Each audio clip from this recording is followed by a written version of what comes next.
ख्वाहिशों का कैदी हूँ, मुझे हकीकतें सजा देती है।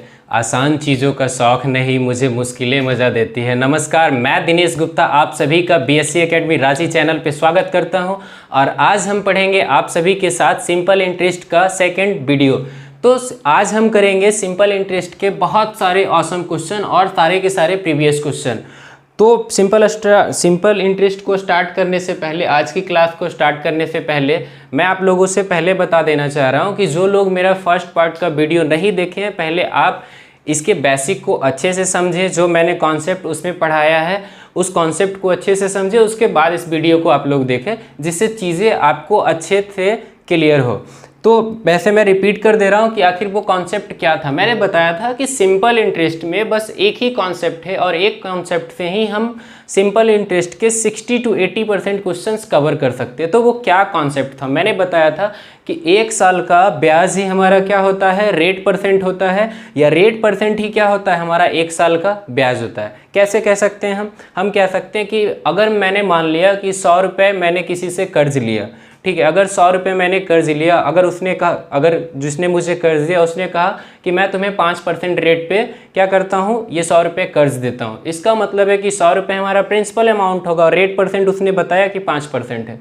इसका मतलब अगर वो 5% पर एनम के हिसाब से मुझे कर्ज देता है तो इससे ये पता चलता है कि एक साल के बाद मुझे उसे 5 रुपये एक्स्ट्रा पे करना पड़ेगा। तो वही एक्स्ट्रा हमारा क्या बन जाता है, ब्याज बन जाता है, इंटरेस्ट बन जाता है। इसका मतलब वो जो 5% था, 100 का 5% कितना होगा, 5 ही होगा। तो हम 5 रुपये एक साल में उसे एक्स्ट्रा पे कर रहे हैं। तो वही तो मैं कह रहा हूँ कि एक साल का रेट मतलब रेट परसेंट ही एक साल का हमारा क्या होता है, सिंपल इंटरेस्ट होता है। या फिर हम ये कह सकते हैं कि एक साल का ब्याज ही हमारा क्या होगा, रेट परसेंट होगा। दोनों चीज़ें सेम हैं। क्या सेम है?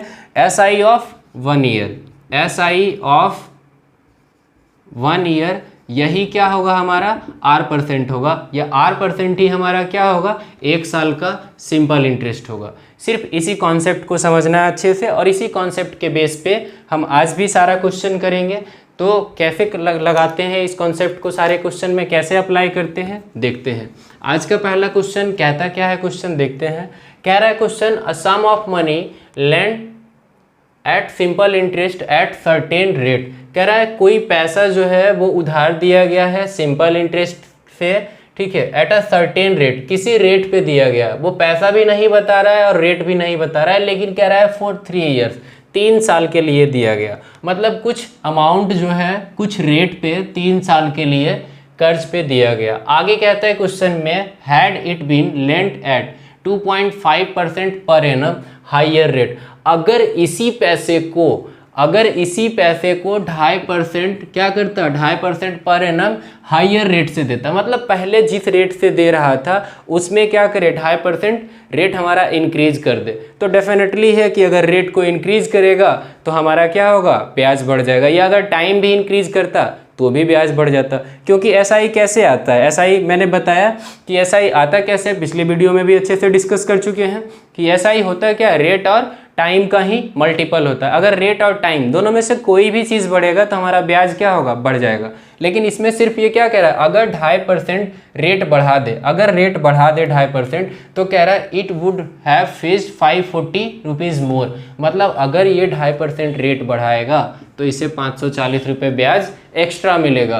तो कह रहा है द मनी लेंट वाज, वो पैसा क्या था जो उधार दिया गया था। तो सिर्फ हम यही करते हैं इस क्वेश्चन में, एक ही चीज़ को समझते हैं, आखिर ये 540 रुपये ज़्यादा क्यों मिला। इसका एक ही रीज़न है, इसलिए मिला क्योंकि मैंने 2.5% क्या किया था, रेट को इंक्रीज कर दिया था। अगर हम रेट को 2.5% इंक्रीज करेंगे, इसका मतलब एक साल में हमारा 2.5% ब्याज बढ़ जाएगा। एक साल में ब्याज 2.5% बढ़ेगा। लेकिन ये कितने साल के लिए दिया गया था, 3 साल के लिए। तो आप बताओ, एक साल में अगर 2.5% बढ़ता है तो 3 साल में कितना बढ़ेगा, तो 3 साल में बोलोगे कि 7.5% बढ़ेगा। इसका मतलब यही 7.5% हमें क्या होगा, टोटल सम का 7.5% हमें एक्स्ट्रा मिलेगा। यही 7.5% बराबर हो जाएगा किसके, 540 के। अच्छा एक बात बताओ, ये 7.5% किसका मिलता है एक्स्ट्रा, प्रिंसिपल का ही ना। जैसे मैंने एग्जांपल लिया था कि 100 में 5%, तो 100 का ही ना 5% 5 होता है। तो ये 540 जो 7.5% हुआ वो किसका हुआ, 100 का हुआ। तो वो 100% क्या होगा, हमारा प्रिंसिपल होगा। तो यहाँ से बस 100% फाइंड कर लेते हैं। 100% अगर करेंगे तो ये 5 40 डिवाइडेड बाई 75 इंटू 100, ये हटा लेते हैं, एक ज़ीरो और आ जाएगा, ये 3 और ये 4 ज़ीरो, 3 से ये कितना 180, मल्टीप्लाई कर लेंगे कितना आ जाएगा 7200।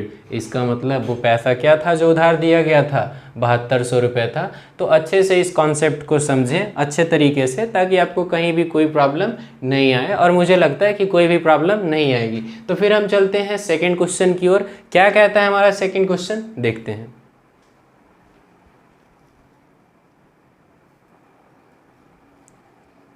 देखते हैं क्वेश्चन नंबर सेकंड क्या कहता है। क्वेश्चन नंबर सेकंड कह रहा है द अमाउंट ₹2100, एक अमाउंट है 2100 रुपये, ये बन जाता है कितना 2352 रुपये बन जाता है। 2100 रुपये जो है वो 2352 रुपये बन रहा है, लेकिन कह रहा है इन 2 ईयर्स, 2100 से ये बन गया कितना 2352 रुपये in 2 years at simple interest. Simple interest के दर से ये 2100 रुपये 2352 रुपये हो जाता है, कितने दिनों में 2 साल में हो जाता है।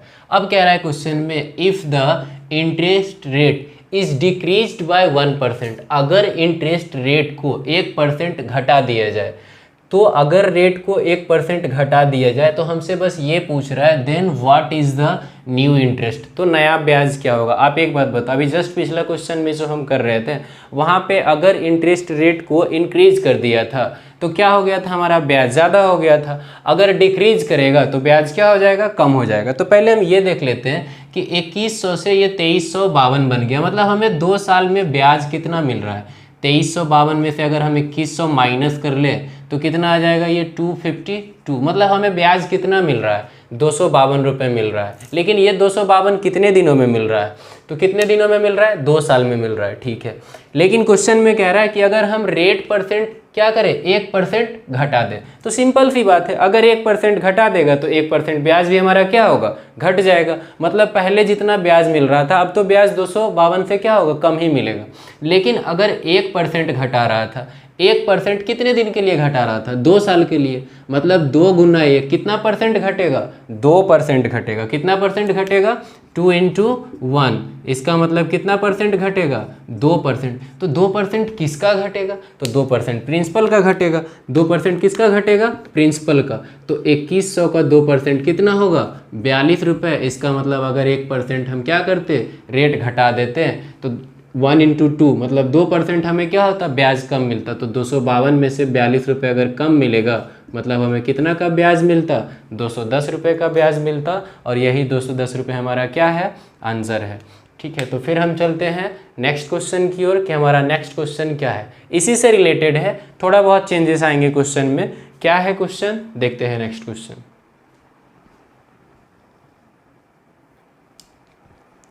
देखते हैं क्वेश्चन नंबर 3 क्या कह रहा है आज का क्वेश्चन नंबर 3।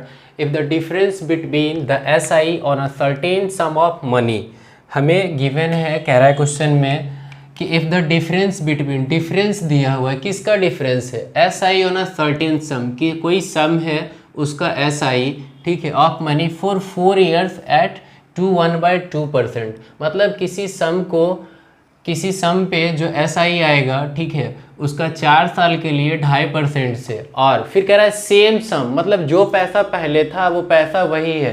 कह रहा है फॉर द सेम पीरियड, मतलब टाइम भी क्या है, सेम है, लेकिन रेट हमारा क्या हो गया, चेंज हो गया, 3% पर एनम इज ₹60।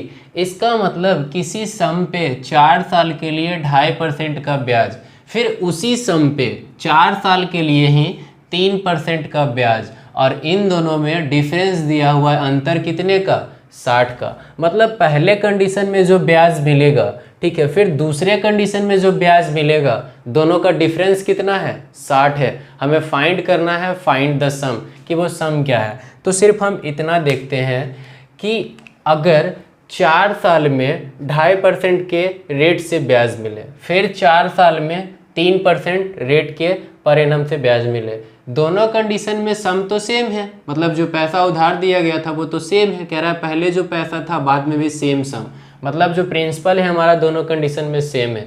तो आप एक बात बताओ, ये भी 4 साल के लिए, ये भी 4 साल के लिए, ब्याज में अंतर क्यों होगा, प्रिंसिपल भी सेम है, टाइम भी सेम है, सिर्फ रेट का ही तो अंतर है। तो इसी के अंतर के कारण हमारा ब्याज में क्या हुआ है, डिफरेंस आया है। आप एक बात बताओ, इन दोनों में डिफरेंस कितना का, तो डिफरेंस कितना का है, एक बार 3% पे दिया जा रहा है और एक बार कितने 2.5% पे दिया जा रहा है। इसका मतलब एक साल में कितना का अंतर आएगा, एक साल में कितने का अंतर आएगा, 1/2% का अंतर आएगा। यहाँ से जो ब्याज मिलेगा और यहाँ से जो ब्याज मिलेगा तो दोनों में अंतर कितना का होगा, 0.5%, मतलब 1/2% का ही होगा। ठीक है, लेकिन ये कितने साल के लिए था, 4 साल के लिए था ना। एक साल में 1/2% का डिफरेंस है, तो 4 साल में कितने का डिफरेंस होगा, 2% का डिफरेंस होगा। 4 साल में कितने का डिफरेंस होगा, 2% का। तो 2% ही दिया हुआ है कितना, 60, क्योंकि ये डिफरेंस ही हम निकाल दिए ना। एक साल का डिफरेंस आया था 1/2%, 4 साल में डिफरेंस कितना हुआ, 2%, और यही डिफरेंस अमाउंट दिया हुआ है 2% बराबर 60। तो आप अगर 100% निकालोगे, कुछ नहीं करना है, 50 से मल्टीप्लाई कर ले। तो अगर इधर 50 से मल्टीप्लाई करेंगे तो 6 गुना 5 कितना, 30, मतलब 3000, और यही 3000 हमारा क्या होगा, आंसर होगा।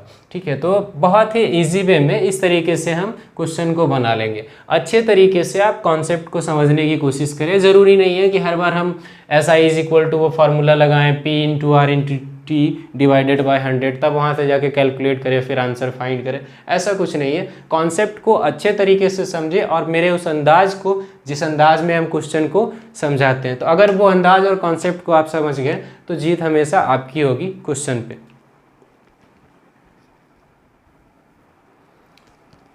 तो देखते हैं आज का क्वेश्चन नंबर 4 क्या कहता है। Question number 4, the difference between the SI receive from 2 different rate. कह रहा है दिया हुआ है गिवन, फिर क्या कह रहा है यहाँ पे, डिफरेंट बिटवीन, डिफरेंट दिया हुआ है कि डिफरेंट जो है वो SI रिसीव कर रहा है फ्रॉम 2 डिफरेंट रेट। मतलब अगर किसी पैसे से सिंपल इंटरेस्ट रिसीव करना है 2 डिफरेंट रेट से, किस पे करना है, 1500 पे, फॉर 3 ईयर्स, 3 साल के लिए, तो हमारा जो डिफरेंस आता है वो कितना आता है, 13.5 रुपये। पहले क्वेश्चन को समझने की कोशिश करें कि आखिर क्वेश्चन में क्या क्या गिवन है। क्या गिवन है, the difference between the SI, यही हमारा गिवन है, the difference between the SI का डिफरेंट गिवन है हमारा, क्या है, रिसीव फ्रॉम 2 डिफरेंट रेट, 2 अलग अलग रेट से दोनों का डिफरेंस गिवन है। किस पे गिवन है, 1500 पे 3 साल का। ये जो 2 अलग अलग रेट था उन दोनों का डिफरेंस दिया हुआ है कितना, 13.5 रुपये है। मतलब 1500 रुपये का 3 साल का ब्याज, जो 2 अलग अलग रेट है उन दोनों से जो अलग अलग ब्याज मिलेगा उन दोनों का डिफरेंस दिया हुआ है 13.5 रुपये। अब क्वेश्चन में फाइंड करना है, then find difference their rate of interest. मतलब हमें रेट नहीं फाइंड करना है, रेट का भी डिफरेंस ही फाइंड करना है। तो आप एक बात बताओ, सिर्फ हम इतना ही करते हैं कि हमें ये जो 13.5 रुपये है, ये 13.5 रुपये क्या है, दोनों का SI का डिफरेंट है ना, दोनों का ब्याज का डिफरेंस है, दोनों का ब्याज का डिफरेंस है। 13.5 रुपये ब्याज का डिफरेंस है दोनों का। लेकिन ये 13.5 रुपये कितने दिनों का डिफरेंस है, तो जी आप बोलोगे ये 3 साल का है, क्योंकि 3 साल में पहले वाले रेट से भी कुछ ब्याज मिल रहा होगा, 3 साल में ही दूसरे वाले रेट से भी कुछ ब्याज मिल रहा होगा, और उन दोनों का अंतर दिया हुआ है 13.5 रुपये। ठीक है, तो हम क्या कह रहे हैं कि 3 साल में अंतर हुआ 13.5 रुपये। ये कितने साल में हुआ, 3 साल में हुआ, तो 1 साल में कितना होगा, तो अगर डिवाइड कर ले तो 4.5 गुना 3, 35, मतलब 1 साल में डिफरेंस कितना का 4.5 का।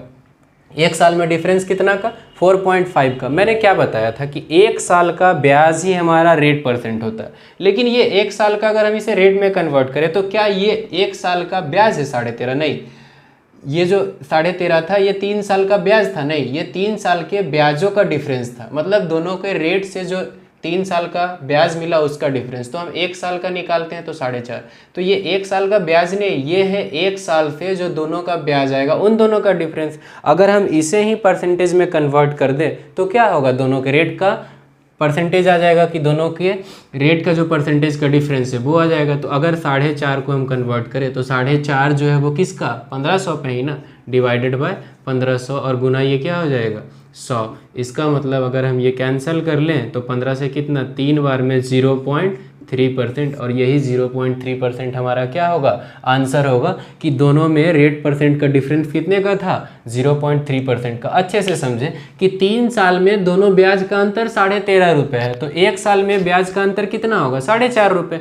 3 साल में 13.5, 1 साल में 4.5। ये ब्याज नहीं है, ये क्या है, ब्याज का डिफरेंस है। आप एक बात बताओ, 1 साल का ब्याज रहता है, अगर हम उसे परसेंटेज में कन्वर्ट करते हैं तो रेट परसेंट आता है, लेकिन 1 साल का ये क्या है, ब्याज का डिफरेंस है। तो अगर इसे हम कन्वर्ट करेंगे तो क्या आएगा, रेट का डिफरेंस आएगा। तो यहाँ से रेट का डिफरेंस आ गया कितना, 0.3%। तो फिर हम चलते हैं नेक्स्ट क्वेश्चन की ओर।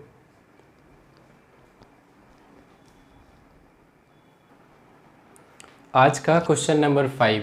ये क्वेश्चन नंबर 5 काफ़ी ज़्यादा इंपॉर्टेंट क्वेश्चन है। कई बार ऐसे क्वेश्चन एग्जाम में पूछे गए हैं, ये क्वेश्चन भी पूछा गया है, और कई बार डिजिट चेंज कर कर के बहुत सारे एग्जाम में ऐसा क्वेश्चन पूछा गया है। तो देखते हैं क्या कह रहा है क्वेश्चन। कहता है क्वेश्चन, अ सम ऑफ ₹1500 1500 रुपये is lent out in 2 parts. 1500 रुपये को 2 भागों में क्या किया गया है, कर्ज के रूप में दिया गया है। In such a way that the SI on first part, जो पहला पार्ट है 1500 रुपये को 2 भागों में बांटा है कर्ज पे लगाने के लिए, जिसमें पहला पार्ट जो है वो कह रहा है कि 10% पर एनम फॉर 5 ईयर्स। मतलब पहले पार्ट को 10% के रेट पे 5 साल के लिए दिया, और जो कि क्या कहता है, इक्वल है। वो क्या है, मतलब यहाँ से जो SI मिलेगा, जो ब्याज मिलेगा वो बराबर होगा to that on another part. जो दूसरा पार्ट से ब्याज मिलेगा वो दोनों सेम होगा, लेकिन दूसरे पार्ट में रेट परसेंट हमारा क्या है, 12.5% है पर एनम फॉर 4 ईयर्स। दूसरे कंडीशन में 12.5% रेट है 4 सालों के लिए। तो हमें फाइंड करना है, then find the sum lent out at 12.5%, कि 12.5% पे जो पैसा ब्याज पे दिया गया था वो कितना है। अब फिर से समझते हैं क्वेश्चन को क्या कह रहा है, कि 1500 रुपये अमाउंट है। 1500 रुपये अमाउंट को हम क्या करते हैं, 2 अलग अलग भाग में ब्याज लगाते हैं। एक पहला आदमी आता है हमसे ब्याज लेने, तो ब्याज पे पैसा लेने, तो हम उसे कहते हैं कि तुम्हें जो पैसा दिया गया है वो 10% रेट के हिसाब से 5 साल के लिए, और दूसरे आदमी को 12.5% के रेट के हिसाब से देते हैं 4 सालों के लिए। लेकिन यहाँ पे बात ये है कि दोनों से हमें ब्याज जो मिलता है वो क्या होता है, सेम मिलता है। दोनों से ब्याज जो मिलता है वो सेम मिलता है। तो कह रहा है कि 12.5% रेट पे कितना पैसा ब्याज पे लगाया गया था। ये भी पूछ सकता था कि 10% पे कितना लगाया था, या दोनों का भी पूछ सकता था। तो चलो हम कोई भी पूछेगा निकाल लेंगे। हम कहते हैं चलो हमारे पास 2 आदमी आए, ए और बी, ठीक है। ए का जो अमाउंट था, ए मान लेते हैं अमाउंट ही है, ए का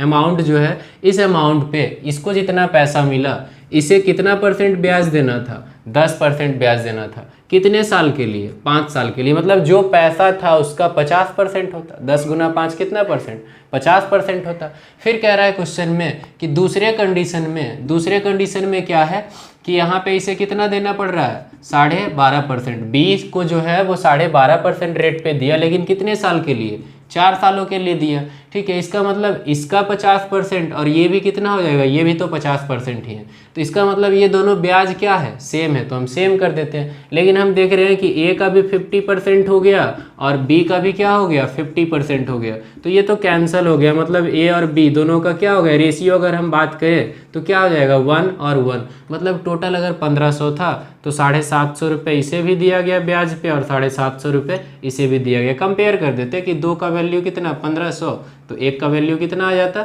750। लेकिन कई बार ऐसा हो जाता कि अगर 2a = 3b हो जाता, तो हम कुछ नहीं करते, रेशियो क्या हो जाता, दोनों का इन्वर्स हो जाता, 3 और 2। तो हम कहते हैं 5 का वैल्यू 1500, इसका मतलब 3 का वैल्यू कितना आता, 900, और 2 का वैल्यू कितना आता, 600। तो किसी का भी पूछेगा तो अलग अलग भी आ सकता है। यहाँ जैसा कि रेशियो क्या आ गया, सेम आ गया, तो अलग भी आ सकता है। ऐसे भी और भी क्वेश्चंस हैं जो कि आप बनाओगे इस कंडीशन से, बहुत ही इजी वे में बनेगा। ना हमें एक्स लगाने की ज़रूरत है, XYZ ऐसा कुछ भी नहीं है। हाँ, जब ज़रूरत पड़ेगी तो हम लगाएंगे, लेकिन हमें लगता है कि मोस्टली क्वेश्चन ऐसे ही हो जाएंगे इस कॉन्सेप्ट पे। तो फिर हम चलते हैं नेक्स्ट क्वेश्चन की ओर। आज का क्वेश्चन नंबर 6 देखते हैं। क्वेश्चन नंबर 6 क्या कह रहा है, बहुत ही अच्छा क्वेश्चन है। कई बार ऐसे क्वेश्चंस पेपर में आए हैं, ये क्वेश्चन भी पेपर में आया हुआ है। कहता है question, ₹500 was invested at 12% per annum. 500 रुपये जो है वो इन्वेस्ट किया गया है 12% पर एनम के रेट से SI पे। लेकिन कह रहा है and a certain sum of money, एक और पैसा है जो कि इन्वेस्ट किया गया है 10% पर एनम एट SI, ठीक है, और एक दूसरा अमाउंट जो है उसे 10% पे ब्याज पे दिया गया है। फिर कह रहा है if the total interest on both sum after 4 years, मतलब दोनों कंडीशन मिला के हमें जो ब्याज मिलता है कितने दिनों के बाद, 4 सालों के बाद, वो कितना है हमारा 480 रुपये। तो पूछ रहा है find latter sum of money, वो जो बाद वाला पैसा था वो क्या है, ये लेटर का मतलब वो लेटर नहीं जो चिट्ठी वाला है, ये लेटर का मतलब बाद में, फॉर्मर का मतलब पहले होता है, लेटर का मतलब बाद में होता है, ठीक है। वो भी इंग्लिश के ऐसे इससे भी बहुत सारे क्वेश्चंस बनते हैं जो कि आपके एरर्स वगैरह इसके बेसिस पे आते हैं, ठीक है। तो खैर छोड़िए, अभी हम मैथ पढ़ रहे हैं, इंग्लिश की बात इंग्लिश में करेंगे, ठीक है। तो यहाँ पे क्या कह रहा है क्वेश्चन में कि 500 रुपये को, एक अमाउंट तो बता रहा है 500 रुपये को 12% पे दिया गया था, 4 सालों के बाद कह रहा था ना, मतलब दोनों के लिए टाइम पीरियड क्या हमारा सेम है, मतलब 12% के रेट से दिया गया 4 सालों के लिए, और दूसरा एक मनी है जिसे कि 10% रेट से दिया गया, इसे भी 4 सालों के लिए। कह रहा है दोनों मिला के हमें कितना ब्याज मिलता है, 480 रुपये ब्याज मिलता है। तो दूसरा वाला जो अमाउंट उधार दिया गया था वो क्या था, जो इन्वेस्ट किया गया था। तो हम एक ही चीज़ कहते हैं, सिर्फ इतना कहते हैं कि अगर ये 500 रुपये है, 500 रुपये को किस रेट पे दिया गया था, 12% के रेट पे दिया गया था, ठीक है, कितने साल के लिए, 4 साल की। तो सिर्फ इस 500 से कितना ब्याज मिलता, तो ये तो कट जाएगा, परसेंट का मतलब डबल जीरो नीचे आता है, ये कैंसिल। अगर हम मल्टीप्लाई कर ले 60 गुना 4 240 रुपये, इसका मतलब इस 500 रुपये से ब्याज हमें कितना मिलता, 240 रुपये, लेकिन हमें टोटल ब्याज मिला कितना, 480 रुपये ब्याज मिला। हमें कितना ब्याज मिला, 480। इसका मतलब हम कह सकते हैं कि 480 टोटल मिला, लेकिन 240 तो पहले वाले कंडीशन से मिला, तो दूसरे वाले कंडीशन से कितना मिला, तो 24 गुना 248, दूसरे वाले कंडीशन से भी कितना ब्याज मिला, 240 रुपये ही ब्याज मिला। अगर दूसरे वाले कंडीशन से भी 240 रुपये ही ब्याज मिला, इसके बाद आप अच्छे तरीके से समझना, दोनों कंडीशन में 4 साल के लिए ही ब्याज पे दिया गया था पैसा, ठीक है। इसका मतलब ये जो 240 रुपये दूसरे वाले कंडीशन से मिला, ये भी कितने सालों में मिला, तो 4 सालों में मिला। तो 4 साल में कितना मिला, 240 रुपये। तो 1 साल में कितना मिलता, तो 1 साल में 60 रुपये मिलता, 1 साल में कितना मिलता, 60 रुपये। और मैंने बताया था कि 1 साल का ब्याज ही हमारा क्या होता है, R% होता है। 1 साल का ब्याज ही हमारा क्या होता है, R% होता है। तो 1 साल का ब्याज और रेट परसेंट दिया हुआ है दूसरे का कितना है, 10%, मतलब यही 10% हमारा क्या है, 60 रुपये है। तो हमें यही पैसा निकालना है ना कि आखिर ये पैसा कितना था, तो 10 को 100 बनाना है, बस एक जीरो चिपका दो, बस यहाँ भी एक जीरो लगा देंगे, कितना आ जाएगा 600, मतलब दूसरा वाला अमाउंट हमारा कितना था 600। फिर से एक बार अच्छे से समझते हैं क्या कह रहा था क्वेश्चन में, कि हमें एक कंडीशन में 500 रुपये 12% के हिसाब से 4 साल के लिए ब्याज दिया गया, दूसरे कंडीशन में वो सम नहीं बता रहा, लेकिन बता रहा है रेट है 10% और इसे भी 4 सालों के लिए, और टोटल ब्याज हमें मिला था 480 रुपये। तो हम कहते हैं कि 500 रुपये पर 12% के हिसाब से 4 साल के लिए 240 रुपये मिलता है। तो अगर हम 480 में 240 माइनस कर ले तो बचेगा भी 240। तो ये 240 जो ब्याज मिला वो दूसरे कंडीशन पे मिला, ये भी कितने सालों में मिला, 4 सालों में। तो 4 सालों में 240, तो 1 साल में कितना 60। 1 साल का ब्याज ही R% होता है, तो 10% बराबर 60, तो 100% बराबर 600, और इस तरीके से क्वेश्चन को बना लेंगे, ठीक है। तो अब हम जो नेक्स्ट क्वेश्चन लाने वाले हैं बहुत ही इजी क्वेश्चन है, इजी क्वेश्चन है क्योंकि उसका कॉन्सेप्ट बहुत ही इजी है, और कई बार पेपर में इतने छोटे छोटे क्वेश्चन भी पूछ लिए जाते हैं। इनफैक्ट कि अभी 2017 के पेपर में भी, SSC के पेपर में वो क्वेश्चन आया हुआ है। तो क्या है वो क्वेश्चन, देखते हैं हम उस क्वेश्चन को। देखिए क्वेश्चन नंबर 7 क्या कहता है। क्वेश्चन नंबर 7 बहुत ही ज़बरदस्त क्वेश्चन है, बहुत ही छोटा सा, और इसका सॉल्यूशन जो होगा इससे भी ज़बरदस्त होने वाला है, ठीक है। तो पहले क्वेश्चन को पढ़ते, कह रहा है इन व्हाट टाइम, कितने समय में, does a sum of money, कोई पैसा बिकम्स हो जाएगा कितना, 4 टाइम्स ऑफ इटसेल्फ, मतलब कितने समय में कोई पैसा अपने आप का 4 गुना हो जाएगा एट सिंपल इंटरेस्ट के रेट से, जो कि रेट बता रहा है हमारा, रेट कितना रहेगा 15% पर एनम होगा, ठीक है। मतलब कोई पैसा 4 गुना कितने समय में होगा, अगर रेट परसेंट बता रहा है कितना है 15% है। आप एक बात बताओ, सिर्फ यहाँ पे मान लो कि अगर हमारा 100 रुपये है तो 100 रुपये जो है वो 4 गुना होना है, मतलब 100 रुपये हो जाएगा हमारा 4 गुना का मतलब कितना 400। तो यहाँ पे क्वेश्चन को अच्छे से समझते हैं। कई बार हम क्या करते हैं कि 100 रुपये हमारा रहता है और 400 रुपये हम ब्याज को ले लेते हैं। नहीं, ऐसा नहीं है। क्या कह रहा है क्वेश्चन में कि कितने समय में हमारा पैसा 4 गुना हो जाता है। इसका मतलब हम किसी को 100 रुपये दें तो बदले में हमें क्या करें कि 400 रुपये रिटर्न करेगा। तो 400 रुपये रिटर्न करने का मतलब यही है ना कि 100 तो जो मैंने दिया था वही है, 4 गुना होने का मतलब 100 दिए 400 रिटर्न किया, तो 100 तो मेरा ही था। तो ब्याज कितना मिला? तो ब्याज कितना मिला? 300 मिला। ब्याज कितना मिला? 300 मिला। ब्याज 3 गुना ही मिला, मतलब 100 से 4 गुना हुआ, लेकिन ऐसा ही हमारा कितना मिला? 300 मिला। आप एक बात बताओ कि रेट परसेंट हमारा कितना था? 15%। इसका मतलब 100 का अगर 15% बात करें तो 15% तो 15 ही होगा, 15% 15 ही होगा। और 1 साल का ब्याज ही हमारा क्या होता है? रेट परसेंट होता है। इसका मतलब हमें 100 रुपये पे 1 साल में कितना मिलेगा? 15 रुपये मिलेगा, ब्याज 15 रुपये मिलेगा। लेकिन अगर हमें 300 रुपये ब्याज चाहिए, 1 साल में कितना मिलता है? 1 साल में ही कितना मिलता है? 15 रुपये मिलता है। अगर 300 रुपये ब्याज चाहिए तो हम 15 से बस डिवाइड कर लेंगे, तो कितने साल लग जाएंगे? 20 साल। और यही 20 साल क्या है? इस क्वेश्चन का आंसर है। कुछ नहीं करना है, 100 से 400 हुआ, मतलब 3 गुना 300 रुपये हमें ब्याज मिला। रेट परसेंट 15 बता रहा था, मतलब 100 का 15% 15, इसीलिए मैंने इसे 100 माना था। तो 300 होने में कितना टाइम लगेगा? 20 साल लगेगा। इसका मतलब 20 साल में हमारा पैसा क्या हो जाएगा? 4 गुना हो जाएगा। फिर हम लेके आते हैं नेक्स्ट क्वेश्चन, जो कि इसी के बेस पे है, और वो भी एक प्रीवियस क्वेश्चन है, और उस टाइप के क्वेश्चन भी कई बार पेपर में आए हैं। देखते हैं क्या है क्वेश्चन, देखते हैं इस क्वेश्चन को, और ये आज का हमारा लास्ट क्वेश्चन होगा। ठीक है, तो स्टार्ट करते हैं इस क्वेश्चन को। ये सेम कॉन्सेप्ट का उसी टाइप का क्वेश्चन है जो मैंने भी जस्ट लास्ट क्वेश्चन कराया था।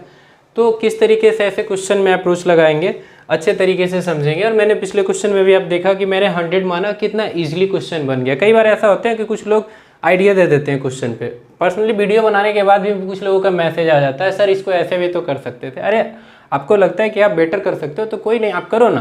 हर कोई बेटर कर सकता है, मैं भी बेटर कर सकता हूँ, आप भी बेटर कर सकते हो। और कई बार ऐसे तो कुछ लोग होते हैं कि बस कमी निकालने में ही लग जाते हैं, बस उसको कहीं ना कहीं से कमी नज़र आना चाहिए कि हाँ सर ये कमी रह गया है, वो कमी रह गया है, ऐसा जबकि कुछ होना नहीं चाहिए। ठीक है, आप हमेशा अपने पढ़ाई पर ध्यान दो, इससे कोई प्रॉब्लम नहीं होने वाला है, और चीज़ों को अच्छे से समझें। ठीक है, और मुझे लगता है कि मैं पूरा एफर्ट के साथ जितने भी अच्छे तरीके से कॉन्सेप्ट को लगा सकूँ, कॉन्सेप्ट को अच्छे तरीके से समझा के क्वेश्चन को बताने में कोई कसर नहीं छोड़ता, जिससे कि आप लोगों को कोई प्रॉब्लम नहीं हो समझने में। तो देखते हैं इस क्वेश्चन को क्या कहता है। A sum of money becomes 3 times of itself. एक पैसा जो है, कोई सम ऑफ मनी है, वो हो जाता है कितना? 3 गुना हो जाता है अपने आप का। कितने सालों में? 5 सालों में। 5 सालों में 3 गुना हो जाता है ऑन SI। ठीक है, एट सर्टेन रेट। यहाँ रेट भी हमारे पास गिवन नहीं है, सिर्फ कह रहा है कि जो पैसा है वो 3 गुना हो जाएगा 5 सालों में किसी रेट से। लेकिन पूछ रहा है इन व्हाट टाइम, किस समय में, इट विल बिकम, ये बन जाएगा 9 टाइम्स टू इटसेल्फ। मतलब वो पैसा सेम वो 9 गुना कितने समय में हो जाएगा। तो हमें तो रेट भी गिवन नहीं है इस क्वेश्चन में। तो देखो हम क्या करते हैं इस क्वेश्चन में, करना कुछ नहीं है, हम फिर वही मानते हैं कि अगर हमारे पास 100 रुपये था, 100 से 3 गुना हो गया। ठीक है, 3 गुना हो गया। 3 गुना होने का मतलब है कि हमें ब्याज कितना मिला? 200 मिला। ब्याज कितना मिला? 200 मिला। लेकिन क्वेश्चन में क्या कह रहा है कि कितना टाइम लगेगा इसे 9 गुना होने में। 9 गुना होने का मतलब क्या है कि 100 से क्या बन जाए? 900 बन जाए। 100 से क्या बन जाए? 900। अगर 100 से 900 बनता है, इसका मतलब हम कह सकते हैं कि हमें ब्याज कितना मिलना चाहिए? ब्याज कितना मिलना चाहिए? 800 मिलना चाहिए। ब्याज कितना मिलना चाहिए? 800 मिलना चाहिए। बस इतनी सी ही बात है, आ चुका है हमारा आंसर। एक बात बताओ, 100 से 300 हुआ था, मतलब 200 रुपये ब्याज मिला। फिर 100 से 900 होना है, मतलब 800 रुपये ब्याज मिलना है। इसका मतलब इस ब्याज का ये 4 गुना है ना, तो टाइम भी 4 गुना लगेगा। सिंपल इंटरेस्ट तो है, CI तो है नहीं कि इंटरेस्ट का भी इंटरेस्ट चलेगा। तो हम कहते हैं अगर 5 साल में 200 रुपये, तो 5 साल में कितना? 200 रुपये बढ़ा है, तो 800 रुपये बढ़ने में कितना टाइम लगेगा? आप 4 से मल्टीप्लाई कर लो। इसका मतलब कितना लगेगा? 5 गुना 4 20 साल। और यही 20 साल क्या हो जाएगा? इस क्वेश्चन का आंसर हो जाएगा। हम ऐसा भी कर सकते थे, नहीं तो आप ऐसा करते कि 5 साल में कितना मिलता है? 200। तो 1 साल में कितना मिलेगा? 40 मिलेगा। तो 800 रुपये ब्याज चाहिए, डिवाइड बाई 40 करते, यहाँ से भी कितना आ जाता 20 और यहाँ से भी 20 साल हमारा क्या हो जाता आंसर हो जाता। तो ऐसे क्वेश्चन को बहुत ही ईजी में बना लेंगे और आज की क्लास हम यहीं ख़त्म करते हैं। फिर हम लेकर आएंगे नेक्स्ट एसआई का वीडियो, ठीक है। ये चैप्टर यहीं कंप्लीट नहीं होता है, अभी हमें लगता है इस क्वेश्चन का 25% ही हम पढ़ा पाए हैं इसका कॉन्सेप्ट, और भी बहुत सारे इसमें क्वेश्चन हैं, ऑसम क्वेश्चन और जो थोड़े स्टैंडर्ड क्वेश्चन होंगे, इससे भी ज़्यादा स्टैंडर्ड। लेकिन मैंने बताया कि हर एक क्वेश्चन इंपॉर्टेंट है, चाहे वो बेसिक सा हो या फिर थोड़ा वो हाई लेवल का क्वेश्चन हो, क्योंकि एग्जाम में जो क्वेश्चन पूछे जाते हैं ना कि सिर्फ वो हाई लेवल के होते हैं या फिर ईजी लेवल के क्वेश्चन होते हैं, वो सभी होते हैं। किसी चैप्टर से कभी ऐसा होता है कि किसी चैप्टर से ईजी क्वेश्चन है तो किसी और चैप्टर से थोड़ा स्टैंडर्ड लेवल का क्वेश्चन होता है। तो हमें सब कुछ पढ़ना पड़ेगा, चाहे वो इजी लेवल का हो या स्टैंडर्ड लेवल का हो, और कोई भी हार्ड लेवल का हो उसे इजी वे में हम लोग पढ़ेंगे ही, ठीक है। मैं उसे इजी करूंगा आप लोगों के लिए, चाहे मुझे इसके लिए जितनी भी मेहनत करना पड़े, क्योंकि मैं हमेशा आप लोगों को बताता हूँ कि मैं मैथ्स पढ़ाता नहीं, मैं मैथ्स के साथ खेलता हूँ, ठीक है। और मैं ना ही कि इसका प्लेयर हूँ, मैं इसका कोच हूँ। प्लेयर तो आप लोगों को बनाना है ताकि आप अच्छे से मैथ्स के साथ खेल सको, इसे एंजॉय कर सको, ठीक है। मैथ्स को एंजॉय करना है, सब्जेक्ट की तरह नहीं पढ़ना है, एक गेम की तरह चलना है और एक गेम को सीखना है, ठीक है। तो आज की क्लास यहीं ख़त्म करते हैं। बाय बाय, टेक केयर, और सभी लोग अच्छे से रहें, घर पे रहें, सेफ रहें और खुश रहें, और ज़िंदगी में हमेशा मुस्कुराते रहें, क्योंकि आपकी मुस्कुराहटें भी कई बार दूसरे लोगों को परेशानियां में डाल देती है। जब तक आप मुस्कुराओगे नहीं तब तक आपके जीवन में कुछ अच्छा नहीं होगा। एक होता है ना थोड़ा सैड सा, देखने के बाद ही बड़ा अजीब सा लगता है, मतलब पता नहीं क्या हो गया, अरे कुछ नहीं हुआ है। छोटी सी कई बार होता है कि लाइफ में छोटी सी प्रॉब्लम आ जाती है जिसके कारण हम थोड़ा फ्रस्ट्रेट हो जाते हैं, पढ़ना लिखना छोड़ देते हैं, और सबसे पहले कुछ भी हो पढ़ना लिखना छोड़ देते हैं। ऐसा बिल्कुल भी नहीं होना चाहिए। प्रॉब्लम हर किसी के साथ होता है, इसलिए हमेशा मैं कहता हूँ ज़िंदगी में मुस्कुराते रहिए और प्रॉब्लम के साथ लड़ना सीखें, प्रॉब्लम से भागना नहीं, ठीक है। तो आज की क्लास यही ख़त्म करते हैं। हंसते रहें, मुस्कुराते रहें।